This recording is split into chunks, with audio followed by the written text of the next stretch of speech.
રાજકોટ મહાનગરપાલિકાની ફૂડ શાખા દ્વારા જે છે દૈનિક ધોરણે જે ફૂડ સર્વેલન્સની કામગીરી છે એ ચાલુ જ રાખવામાં આવતી હોય છે. દર સપ્તાહે આપણા આરોગ્ય વિભાગ દ્વારા જે છે આ અંગે પ્રેસ નોટ પ્રસિદ્ધ કરવામાં આવતી હોય છે.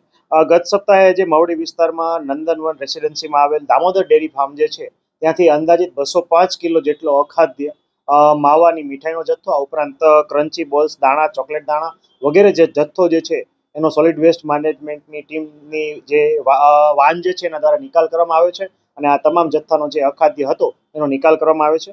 આ ઉપરાંત કુલ જે છે એ 40 જગ્યાએ તપાસ કરવામાં આવેલી હતી અને તમામ શાને આ બાબતે ખાસ કરીને હાઇજીન મેન્ટેન કરવા બાબતે અને લાયસન્સ બાબતે નોટિસ જે છે એ ઇસ્યુ કરવામાં આવેલી છે. આપણે એફએસએસઆઈના નોર્મ્સ મુજબ ખાસ જે છે આ જથ્થો જે છે એનું સેમ્પલિંગ પ્રક્રિયા હાથ ધરીએ છીએ. સેમ્પલિંગનું રિઝલ્ટ આવીએ આપણે એમાં 3 રિઝલ્ટ આવતા હોય છે: અખાદ્ય એટલે કે અનસેફ, સબ સ્ટાન્ડર્ડ અને મિસ બ્રાન્ડ.